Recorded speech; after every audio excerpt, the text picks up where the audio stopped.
नमस्कार दोस्तों, स्वागत करते हैं आप सभी को आपका यूट्यूब चैनल अंदाज भोजपुरी। मेरा नाम है विशाल कुमार और आप सब देख रहे हैं आपका यूट्यूब चैनल अंदाज भोजपुरी। तो कैसे मेरे भाई लोग, उम्मीद करते हैं कि आप लोग बहुत ही अच्छे होंगे। जी हाँ दोस्तों, बता दूं कि सुपरस्टार गायक रमेश रेशमिया जी का एक बहुत ही बड़ा अपडेट आप सबके बीच देने वाला हूँ। जी हाँ दोस्तों, तो वीडियो को शुरू से लेकर लास्ट तक देखिएगा। चैनल पर नए हो चैनल को कर दीजिएगा सब्सक्राइब, क्योंकि भोजपुरी खबर यहाँ पे मिलते रहता है।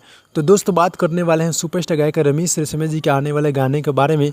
तो बात करते हैं कि उनका सॉन्ग आप सबके बीच आ रहा है। जी हाँ दोस्तों, जो कि शिल्पी राज के साथ और अंजलि भारती रमेश रेशमिया यानी कि डुएट सॉन्ग है, जो कि हमारे सुपरस्टार गायक रमेश रेशमिया और शिल्पी राज और रमेश रेशमिया और अंजलि भारती के साथ, जो कि दो कंपनी से आप सबके बीच बहुत ही जल्द आने वाला, जो कि गाना मतलब रिकॉर्डिंग कंप्लीट हो चुका है, जो कि आप सबके बीच 1 से 2 दिन के अंदर में ब्लास्ट होने वाला है। जी हाँ दोस्तों, यानी कि दिल थाम के बैठिए, आप सबके बीच 1 से 2 दिन के अंदर में बहुत ही हाई लेवल यानी कि ज़बरदस्त का सॉन्ग आप सबके बीच आ रहा है। जो कि रमेश रेशमिया जी से बात हुआ है तो बोले हैं कि बहुत ही जल्द बड़ा धमाका होने वाला है आप सबके बीच।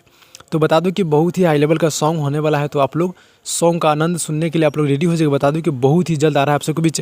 जैसे ही गाना आएगा, प्रमोशन पोस्टर आएगा, तो मैं आप लोग के बीच अंदाज भोजपुरी के यूट्यूब चैनल के माध्यम से आप सबके बीच सबसे पहले न्यूज़ के माध्यम से बताऊंगा। तो आप लोग मेरे चैनल को सब्सक्राइब करके रखिएगा। और जितने भी रमेश रेशमिया जी को चाहने वाले भाई लोग देख रहे हैं, प्लीज़ एक लाइक कर दीजिएगा और चैनल को आप लोग सब्सक्राइब करके जाइएगा। जी हाँ दोस्तों, क्योंकि यहाँ पे भोजपुरी का खबर हमारे चैनल पे मिलते रहता है। तो बहुत ही जल्द बड़ा धमाका होने वाला है, आप लोग रेडी हो जाइएगा। और बता दूं कि अपडेट कैसा लगा, अपडेट अच्छा लगा तो लाइक कीजिएगा, चैनल पर चैनल को सब्सक्राइब कीजिएगा। मिलते हैं अगली वीडियो में, तब तक के लिए बाय बाय।